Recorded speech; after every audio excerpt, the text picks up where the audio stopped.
Et c'est parti. Nous allons essayer de battre donc Monsieur Liapito, qui a une team plus que convenable. Donc voilà, du R7 comme quasiment toute mon arène. Il y a quelques Akbar quand même qui survivent, mais ça devient de plus en plus rare. Donc, nous allons tenter de le vaincre avec donc cette team Akbar. Et donc je vous montrerai mon stuff après, mais il est loin d'être aussi vindicatif que le sien. Je n'ai pas envie d'investir trop dans cette flotte étant donné que je sais qu'elle est sur son déclin. Alors je me suis contenté d'investir sur un petit G13 Akbar et à Aneshowi je les avais déjà G13 de base, Bossk aussi. Je vous les montrerai après. Donc au début ça va consister simplement en attaquant en basique sur Bossk. Le but étant de préserver que Bossk ne prenne pas l'aggro avant l'attaque de masse de Akbar qui sera dirigée contre Anakin.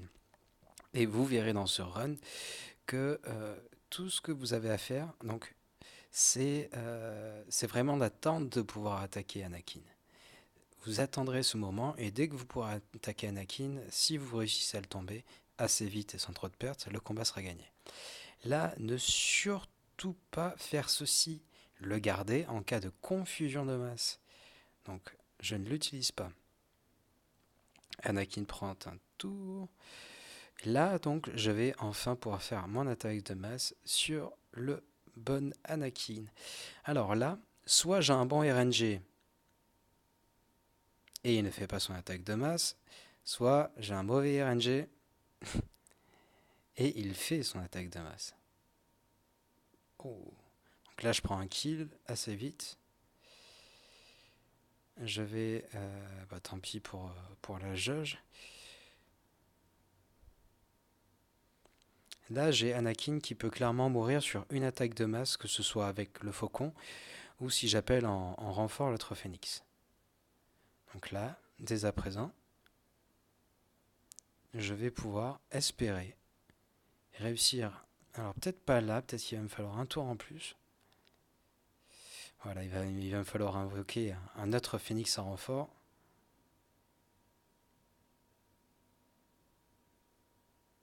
Je vais quand même prendre pas mal de dégâts avant de... Ouais, je vais vraiment prendre beaucoup de dégâts. Donc là, le plus dur est fait. J'ai envie de vous dire, donc on est sûr que Anakin va tomber et le reste du combat en fait sera super simple. Anakin n'étant plus là, tout le DPS de l'équipe sera tombé. Oh, il est tombé.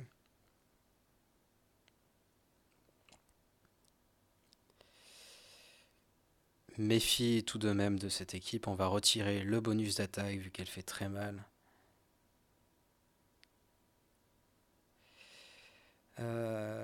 On va se faire une petite attaque de masse, ne serait-ce que pour donner des bonus de protection un peu à gauche à droite. Et je sais pas pourquoi il en a pas pris le phénix là. Pas chanceux sur le coup. Donc ça a retardé mes délais, mais c'est pas grave. Qui sait que nous allons tomber en premier? Peut-être que là, pas besoin d'aller aussi loin. On va partir là-bas. Voilà, tac, ça c'est fait. On tombe elle. Mais vraiment, je peux plus être inquiété par le combat là. C'est fini toutes ces inquiétudes.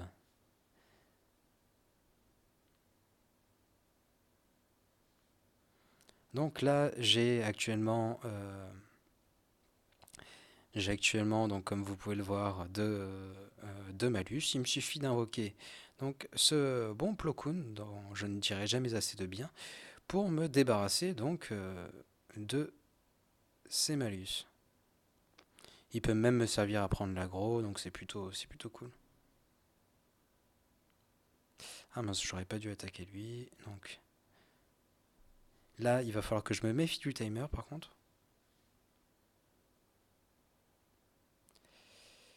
Je vais même pas faire son truc, donc là, tac. On attaque, on fait un petit up, on attaque, on réattaque, parfait. Il est tombé. Je vais attaquer en basique, toujours basique. Basique. Voilà, comme ça je vais pouvoir dispel. Donc je vais faire un petit dispel là-bas, tac. Il va falloir y aller vite. Et voilà, c'est passé. Alors maintenant, je vais vous montrer le niveau de mes personnages et vous allez comprendre que c'est vraiment pas chaud bouillant. Alors il y a plusieurs teams possibles. Il y en a qui invoquent par exemple un des Géonosiens, le Géonosien tank en renfort. Il y a plein d'attaques possibles. Sur mon char d'arène, c'est bien simple, je n'ai quasiment que des R7 de partout. Donc je suis bien obligé de m'adapter au R7. Et donc comme promis, je vais vous présenter ma team arène. Vous avez vu que j'utilise donc Akbar en soutien qui est quand même assez déterminant, qui peut vous sauver la face. Donc mes rebelles.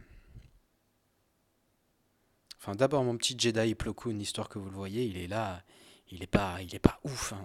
Il est pas ouf. D'ailleurs vous pouvez voir que négociateur, c'est pour très vite. À la fin de la géo, c'est bon. Donc Plo Koon il est niveau 12 et mes rebelles, soyez en sidérés. Donc là j'ai quand même un R2 sur Akbar. Shoei et donc Anne, ils sont simplement R1, je ne me suis pas foulé. Là sur les Phoenix, je suis pas, même pas full G13. Là pareil, enfin, ils sont pas full G12. J'ai même que des G11 et un G10 ici, donc c'est pas ouf. Si on prend ce vaisseau là, c'est encore moins ouf. C'est vraiment pas terrible. Là, c'est G12, voilà, j'ai pas envie de dépenser donc du matos dans une équipe qui ne sera pas méta. Je les conserverai à ce niveau jusqu'à ce que j'ai donc le négociateur et donc dans un temps futur, peut-être le vaisseau séparatiste qui pourrait être assez fun à jouer, je pense. Voilà. Et bien, vous avez tout compris sur ma strat. Attaquer en basique, basique, basique, jusqu'à ce que vous puissiez attaquer donc le vaisseau de Anakin. Et là, vous partez sur des attaques de masse. Aujourd'hui, je fais top 1, j'ai même pas utilisé de refresh. Et il me reste même encore un run. Donc, c'est beau. Je suis très content là. Pas de refresh, juste 4 combats top 1. C'est-à-dire que j'ai fait aucun fail aujourd'hui. Ça m'arrive vraiment d'en faire vu que les combats sont pas si simples que ça, mais voilà. J'espère que ça pourra vous servir. Tchuss, à bientôt.